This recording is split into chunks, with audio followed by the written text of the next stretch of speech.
আসসালামু আলাইকুম ওরহমতুল্লাহি ওবরাকাতুহু। প্রিয় ভিউয়ার্সগণ, আজকে ভিডিও থাকবে ইমানের ৭৭ শাখার ২০তম শাখা পাক পবিত্রতা অর্জন সম্পর্কে। চলুন শুরু করি। ইমানের ২০তম শাখা পাক পবিত্রতা অর্জন করা। পবিত্রতা সম্পর্কে আল্লাহ তাআলা সূরা মায়েদার ৬ নং আয়াতে বলেন, يا أيها الذين آمنوا إذا قمتم إلى الصلاة فاغسلوا وجوهكم وأيديكم إلى المرافق وامسحوا برؤوسكم وأرجلكم إلى الكعبين। যখন তোমরা নামাজের জন্য উঠবে তখন তোমাদের মুখমণ্ডল দুহাত কনুই পর্যন্ত ধুয়ে নাও, তোমাদের মাথা মাসে করো এবং দু পা গোড়ালি গিচ্ছ ধুয়ে নাও।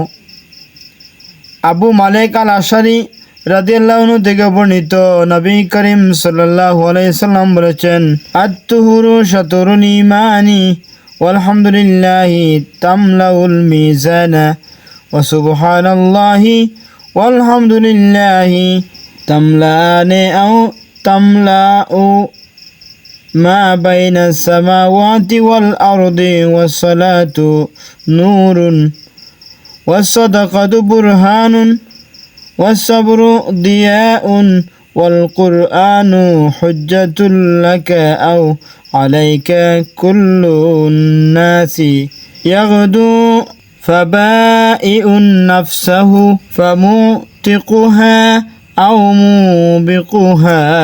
পবিত্রতা ইমানের অর্ধেক। আলহামদুলিল্লাহ ওজন দণ্ডের মিজানের পরিমাপকে পরিপূর্ণ করে দেবে এবং সুবহানাল্লাহু আলহামদুলিল্লাহ আসমান ও জমিনের মধ্যবর্তী স্থানকে পরিপূর্ণ করে দেবে। নামাজ হচ্ছে একটি উজ্জ্বল জ্যোতি, সৎকা প্রমাণস্বরূপ আর ধৈর্য আলোকময়। আল কোরআন তোমার পক্ষে দলিল হবে অথবা তোমার বিপক্ষে দাঁড়াবে। তার আমল দ্বারা নিজেকে আল্লাহর শাস্তি থেকে রক্ষা করে কিংবা ধ্বংস করে।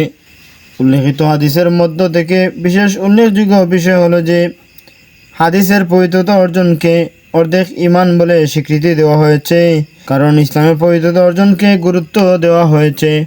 অন্য কোনো আদর্শে পবিত্রতাকে এত বেশি গুরুত্ব দেওয়া হয় নাই।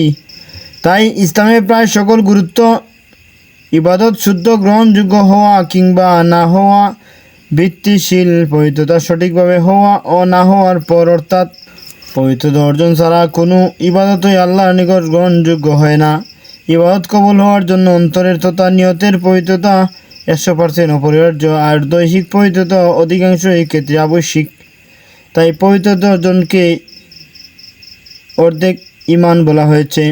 সহিহ মুসলিমের আরেকটি হাদিসে বলা হয়েছে, রাসূলুল্লাহ সাল্লাল্লাহু আলাইহি সাল্লাম বলেছেন, লা ইউকবালু সালাতুন বিগাইরি তুহুরি ওয়ালা সাদাকাতুম মিন গুলুলিন। মহান ও পরাক্রমশালী আল্লাহ পবিত্রতা ছাড়া নামাজ এবং অবৈধ অর্জিত সম্পদের দান কবুল করেন না। সম্মানিত অডিয়েন্স ও ভিউয়ার্সগণ, আজকের হাদিস থেকে আমরা ইমানের ২০তম শাখাতে জানলাম পবিত্রতা অর্জন সম্পর্কে। আমরা প্রতিটি কাজে পবিত্র হয়ে চলব। নামাজের ক্ষেত্রে আমরা যদি কেউ চাকরি করি, চাকরির ক্ষেত্রে পবিত্র করার চেষ্টা করব, পবিত্র হয়ে চলার চেষ্টা করব।